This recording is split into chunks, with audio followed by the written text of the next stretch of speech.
1 Peter, please. 1 Peter and chapter 3. When we were in South Korea in 2019, the believers were very, very nice to us, very kind. They showed us around all over the place. We got to see such a beautiful country there. One of the things that they did was they set it up to where we could go through the DMZ and go through that and make it right to the border of North Korea. But before we got on the bus to head through the DMZ, they had us sign a paper. And the paper basically said that we're not responsible for your life or the life of your family. And I'm like, sure. But there was something else that caught my attention on that paper as well. As you know, we've been taking a look at this topic of why we do what we do. And last two meetings that we were together, we were taking a look at convictions and the role that conviction plays in our lives. We took a look at what convictions are not. Then we took a look at how to build my convictions God's way. Today we're going to be embarking on, Today we're going to be embarking on clothing. Christian clothing. What does the Bible say about our clothes? Is there really a right and wrong when it comes to modesty, or is that something that we just make up on our own based on what we believe? Or can we actually go to the Bible and see what does the Bible say with regard to clothing? 1 Peter in chapter 3, please. 1 Peter in chapter 3, starting at verse 3. Inspired by the Holy Spirit of God, Peter is saying, whose adorning, let it not be that outward adorning of the plaiting of the hair, and of wearing of gold, or of putting on of apparel. But let it be the hidden man of the heart, in that which is not corruptible, even the ornament of a meek and a quiet spirit, which in the sight of God is of great price. Move on over to 1 Peter in chapter 5. 1 Peter in chapter 5, just a little bit over. Likewise, ye younger, submit yourselves unto the elder. Yea, all of you be subject one to another, and be clothed with humility. For God resisteth the proud, but giveth grace to the humble. Move on over now to Proverbs in chapter 31. Proverbs in chapter 31 in the Old Testament. This is the famous chapter of the virtuous woman. Proverbs 31 and verse 25. Strength and honor are her clothing, and she shall rejoice in time to come. May the Lord add his blessing to the reading of his precious word. When we're talking about the subject of Christian clothing, a Christian wardrobe, we know that we're talking about something that is walking on thin ice. That is very delicate. There's a lot of opinions that are out there. But we have to come to the Bible to be able to learn biblical principles with regard to why we do what we do, and that would include our dress. The very first biblical principle that is important, and we cannot skip over this, is the fact that the clothing of the heart is the most important clothing. This is the most important clothing. You say, well, what about the clothing of the body? That is important too, and we will be getting into that. But we cannot tread that ground as far as understanding what the Bible says about the clothing of the body until we first understand that the most important clothing that anybody could wear, especially Christians, has to do with the clothing of the heart. You will notice that inspired by the Holy Spirit of God, Peter is addressing his remarks to the wives. And he's telling them, listen, wives, I want to use the Old Testament holy women as an example of what it is to be properly clothed. And you'll remember what he said there in the very first verse.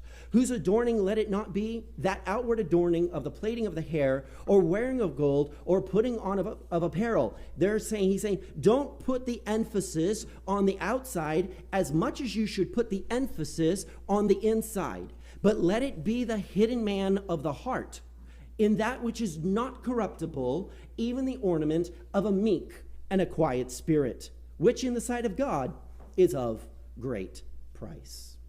Sisters, do you want some beautiful clothes? Some of the most beautiful clothes that you can wear is the ornament of a meek and a quiet spirit. Those are clothes of the heart. Somebody could say, well, they could look at this verse and be critical, and they could say, well, you just want the women to be down here and the men to be up here, and that's why you say, they should be meek and quiet. Anybody who would respond that way has no idea what meekness is, and also has no idea what the verse is saying. What does it mean to be meek? Meekness is a strong, uncompromising stand for biblical truth, completely absent of anger, full of love, and motivated by the best interest of the other person and the glory of God. That's true meekness. One more time. Meekness is a strong, uncompromised stand for Bible truth, absent of anger, full of love, and motivated by the best interest of the other person and the glory of God. Meekness is strength, not weakness. When a mother is meek and has a quiet spirit, she can approach her children who perhaps aren't doing what they're supposed to be doing, and without getting angry or frustrated, she can just simply say, could you please stop? And the child would respond, yes, Mom. The power of meekness. What did she just do? It was totally absent of anger. It was standing for biblical truth, full of love, and the ultimate goal is the glory of God. That's powerful. When a person has to get angry in order to try to teach their children things, they're demonstrating something very powerful. They're demonstrating they are out of control. Their child is in control. And because they're out of control, they have to become angry to their children to force them into control. That's not a meek and quiet spirit. A mother who can correct her children with a strong, uncompromised stand for Bible truth, absent of anger, full of love, and in the best interest of her children and the glory of God, is a powerful woman. With that in mind, look at, let it be the hidden man of the heart, in that which is not corruptible, even the ornament of a meek and quiet spirit. These are beautiful clothes. Some of the most important clothing you will ever wear is the clothing of the heart. Job could say in Job chapter 29 and verse 14, I put on righteousness, and it clothed me. That is clothing of the heart. In Proverbs in chapter 31 and verse 25, referring to the virtuous woman, we read it today. Strength and honor are her clothing. Clothing of the heart. Verse 13 of that chapter says that she's strong because she worketh willingly with her hands. There's descriptions of this virtuous woman in the chapter. First, she's responsible. In verse 15, she rises up also while it is yet night and giveth meat to her household and a portion to her maidens. She is reliable and consistent. In verse 18, it says, her candle goeth not out by night. She's considerate. In verse 20, it says that she stretcheth out her hands, to the poor, and she reaches out her hands to the needy. She's not only strong, but she's honorable. Verse 11, the heart of her husband doth safely trust in her. What is she wearing? She's wearing heart clothes. She's wearing strength. She's wearing honor. In 1 Peter 5:5, it gives us some more heart clothes. Because there's a lot of clothes when you come to the wardrobe of the heart. It says there, likewise, ye younger, submit yourselves unto the elder. All of you be subject one to another, and be clothed with what? Humility. A humble person is a person that is teachable. Now, as I move into this area, I get nervous. Because I know, and you know, and I know that you know, that I'm still working on this area. And I also know that you are too. Because there's nobody in this room who could ever say, you know, when it comes to humility, I got it under control. That's pride in and of itself, right? That's pride in and of itself.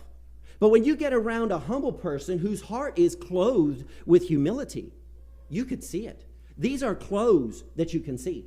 This humble person is a person who is teachable. They're teachable. You know, it's an honor. Many of you, and you know who you are, have come up to us and have said on several occasions, if I say something wrong or if I do something wrong, tell me. You don't know how golden that is. That's amazing. That you would have that attitude to come to us as the leaders of the assembly and say, teach me. I want to be taught. That's humility. Keep it up. God bless you for it. We don't deserve it. But thank God for you wanting to be taught. That's humility. The person who is humble is a person who has the attitude of a servant. The person who is humble is a person who knows how to pass praise to God and to somebody else. It's beautiful when you see a child and you go up to them and you say, oh, it's nice how you did your hair. And the girl says, thank you, but my mom taught me how to do it. What is she doing? She's passing the praise to somebody else. She's not just taking it in for herself. Or the young man who went out and by himself, he mowed the lawn. Nobody had to tell him. He just saw it needed to be done, and he went out and did it. And somebody comes up to him and says, I appreciate you taking the time to mow the lawn. And the young man just turns around and says, well, my father taught me responsibility. That's passing the praise. What's he doing? He has learned, look at, praise is good. It's that which refines a man, is what Proverbs says. But at the same time, it can't stay here. It's got to be passed on to somebody else. I can't take the credit for myself. I need to give it to somebody else. That's passing. A humble person will be teachable. A humble person will have the attitude of a servant. A humble person will pass the praise to somebody else.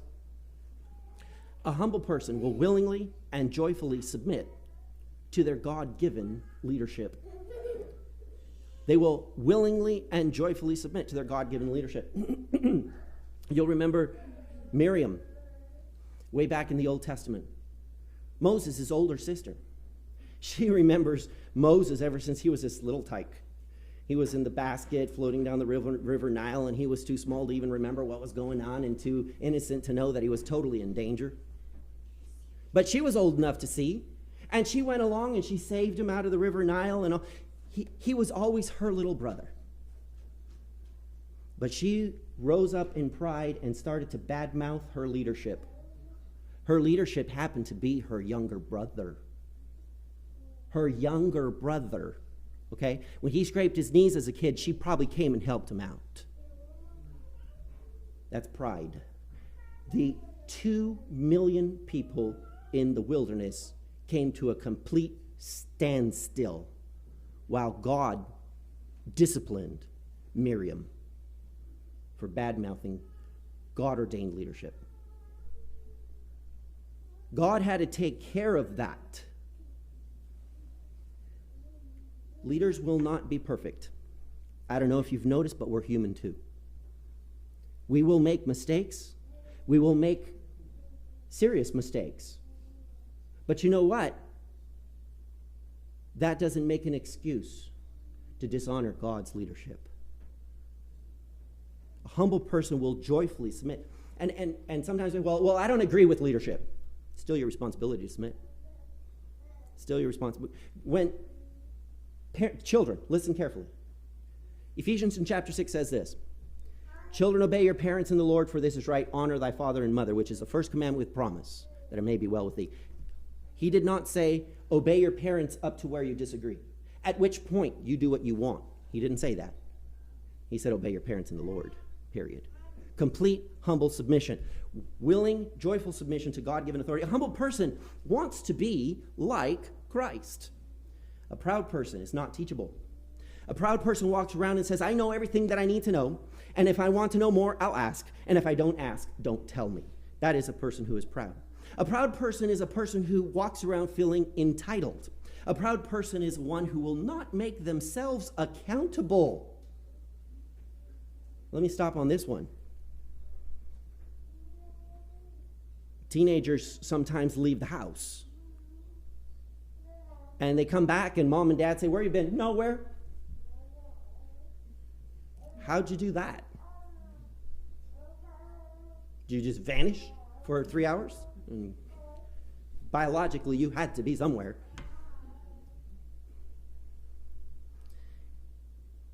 Do you remember Elijah's servant? He went out to Naaman, and he stole from Naaman after Naaman had been cured from his leprosy, and he comes back, and Elijah says, where have you been? He's like, nowhere. He got in trouble because he didn't want to be accountable. Teenagers, listen to me carefully. When you are not accountable to your parents, you are putting yourself in danger. Man loves darkness rather than light. Why? Because they can handle the darkness? No, because their deeds are evil. They don't want to be seen. They want to get themselves into corners where nobody knows where they are and what they're doing, and they don't want to be accountable. And without knowing it, those teenagers are putting themselves at risk, and the strongest enemy, which is Satan himself, can catch them right there. I'm not kidding. The adults in this room are nodding their heads. They know what I'm talking about. A proud person says, I don't need to give an account to my parents. I don't need to tell them where I am. That's pride. God gave you your parents for a reason. Be accountable to them. And joy in the shelter that they protect you with. Joy in that protection. And don't try to knock it down, because as the gates come down, the enemy comes in. A humble person is a person who says, I will be accountable. A humble person, a person who is dressed in pride, they don't want to make themselves accountable to others. They don't want to give account to their employers, their parents, the elders of the assembly. A person who is proud is a person who causes contention. Whenever you see contention going on, you know pride is there. And this individual is clothed in pride. They will not admit it. They will say that it's because they're standing for the truth and they're trying to defend the truth. Wherever there is contention, there is pride. You say, do you have a Bible for that? Yes, I do. Proverbs chapter 13 and verse 10. Only by pride cometh contention. Only by pride. The proud person is always trying to come in and seek a way in which they can cause a contention, and then after the contention is over, become the hero with the solution. Can I tell you, that's downright pride. Proverbs chapter 6 and verse 16 is a list of things the Lord hates. Now, hate is a very strong word. It's a very strong word. And yet in all of its strength, God's saying, here, I'm going to give you a list of things that I hate. I'm going to give you a list of 6 things that the Lord hates, yea, 7, which are an abomination unto him. And I want you to look at the top of the list is a proud look, a lying tongue, and hands that shed innocent blood, and heart that deviseth wicked imaginations, feet that are swift in running to mischief, a false witness that speaketh lies, and he that soweth discord among brethren. The powerful heart clothing that can be so destructive, and yet there's powerful heart clothing in the same wardrobe or in the same closet that can be so constructive on the other side. Sorry about the alignment of the highlights here. I do apologize about that.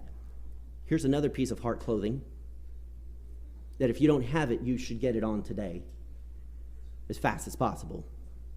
And that's the garments of salvation. The garments of, are you saved? Are you saved? Do you know Christ is your Savior? Quit telling me that, or telling God that you'll wait till some other time and you'll get that settled some other time. Don't do that. Don't do that. Are you saved? Do you have the garments of salvation put on? Because it doesn't matter what you put on the outside, because that won't get you into heaven. What's happening inside of here, because this is the most important clothing you will ever wear. And if you don't have these clothes on, you're headed to hell. That's just the simple part of it. Not going to heaven. Doesn't matter what they say at your funeral. If you don't have the garments of salvation placed on you, you will never make it to heaven. The most important clothing that we as Christians can wear is the clothing of the heart. And that clothing and that wardrobe must be put into perspective first before we can understand anything as far as the clothes of the outside. Point number 2, the second biblical principle that I want you to consider is that our clothing speaks a language all of its own. Our clothing is speaking a language to others. I don't know everything about your life. You're probably thankful for that. I don't know everything about your life. But I can almost guarantee that you have never met these people. Probably never met them. But their clothes are speaking a language. What is the language of their clothing? The language of their clothing is not, I work at Subway and I'll give you a free lunch. The language of their clothing is, we are law enforcement. You don't have to talk to them to understand that. You don't have to even know what their voice sounds like. Their clothes are saying it all. They're saying it all. Your clothes speak a language all of its own. What are these people's clothes saying? They're saying, we're in the military. Now, that's all I understand. Those of you who are in the military can probably look at their clothes and count their stripes and how many medals they have, and you can gather from their clothing something deeper than what I can gather from their clothing. And it says something to you, but they don't have to talk to you. Their clothes are doing all the talking. Why? Because your clothes speak a language all of its own. What's this man's clothes saying? It's saying, I'm a soldier. Now, he may have a part-time job in Walmart, but that's not what his clothes are saying. His clothes are saying, I'm a soldier. This person is saying, I'm in the medical field. Now, I don't know if they're a doctor, if they're a surgeon, if he's just a nurse or what. I have no clue. I don't know if he just jumped off the paramedics, but I know he's in the medical field. How do I know that? Because his clothes are speaking a language all of their own. When we went to South Korea, we went through the DMZ, and we were taking the bus up through the DMZ, up toward North Korea, and there were warning signs on either side of the bus. Explosive mines, don't step here. It makes you feel comfy. But they had us sign a paper that said that they were not responsible for us, the well-being of our family. They weren't. We had an American soldier with us. But there was something else on that paper that I found very interesting. It said to come well-clothed, to come properly dressed, professionally clothed. And I'll tell you why it said that. Because what was happening was the North Korean media was telling the people that those in South Korea were so poor, and that North Korea was full of all these advancements. And to prove it, we saw people come to the border with holes in their jeans. They can't even have jeans without holes, poor thing. You know, what the North Koreans aren't understanding is that those jeans with holes in them were $150 at the thrift. What's going on? What's going on? There's a language that is being communicated in our clothes. And what were they asking us to do? This is actually where it was. What were they asking us to do? They were asking us to come in a manner that showed that such things were lies. To show that, yes, the world outside of North Korea is prosperous. The world outside of North Korea can carry on good. They wanted the right language to be spoken. Why? Because of the fact that your clothes speak a language all of its own. What are your clothes saying? What are your clothes saying? Whether you come to meeting or whether you go to the park or whether you go out with your friends or what are your clothes saying? Because they're saying something. People are watching. What's your clothes saying? Proverbs chapter 7 and verse 10. There's a woman whose clothing is speaking a language all of its own. And this woman, she doesn't have to talk to you. She doesn't have to say anything in the Bible. But she has on the attire of a harlot. How are they going to know she's a harlot? It's because her clothes are saying so. When Judah went out and he saw Tamar, Tamar was not a harlot, but she put herself as a harlot. And you know the story well. I don't need to get into details. She had reasons for what she was doing. But Judah looked at her and he completely thought, this woman is a harlot. How did she do that? The language of her clothes. When you get to Luke in chapter 16 and verse 19, you're going to notice a certain rich man, which was clothed in purple and fine linen. What was his clothes saying? Purple meant he was rich. And so did the fine linen. So that when he left his palace and he went somewhere else and he had these robes on and he was walking around, his clothes were saying, I am somebody of importance. I am somebody of renown. Why? Because his clothes spoke a language. Joseph was given a coat of many colors. His brothers were very angry about that coat of many colors. Why? Because of the message that coat of many colors communicated. Not because of the colors that were used, and not because of how many colors were used, but because of the message that coat communicated. Why? Because our clothes communicate a language all their own. When it came to the Lord Jesus Christ, they belittled him. And one of the ways that they made fun of him was through the language of clothing. They put on him a purple robe. This is a detail that doesn't necessarily need to be in the Bible, but it was placed there because God is showing to us that our clothing speaks a language. If you still are in doubt, because there are many other verses I could show, but I don't want to bore you through all this. If you are still in doubt that this is a biblical principle, do you remember when you took your kids to JCPenney's for clothes? And your eye from across the store found the clearance rack. And you saw the deal. And you took the shirt off and you're like, honey, look. And your kids were like, they pointed you over to the other one that was $15 or something. Why'd they shake their head? Why'd they say no? They said no because when they put that on and go to school and all their friends see them, it's going to say something they don't want said. I mean, right? If it wasn't for the fact that clothes communicate something, they wouldn't have said no. They wouldn't have said no. They'd go, oh, well, it's got a lot of wear on it. Yeah, it's nice and warm for the winter. That's how they would have responded. But they said no because of how it looks and what it says. Clothing speaks to others. The clothing that you put on speaks to you. It speaks to you, not just to others. You could see this more predominantly in children. When children ask their mom and dad, hey, you know what? I'm going to date myself here, so sorry. But I remember back when I was younger, there was such a thing called the Power Rangers, and I have no idea if they're still out. But kids would dress up like the Power Rangers, and then they would become a Power Ranger and forget the cotton in your sofa because they were jumping all over the place. What was going on there? They became what they were wearing. Their clothes were not just saying a message to other people. Their clothes were speaking a message to themselves. And those kids loved the message it was speaking to them. Your clothes are saying something to you. Not just to others. Your clothes are saying something to you. What message are you giving yourself? I think of the prodigal son when he came home in Luke in chapter 15. His clothes were full of the stench of the pigsty.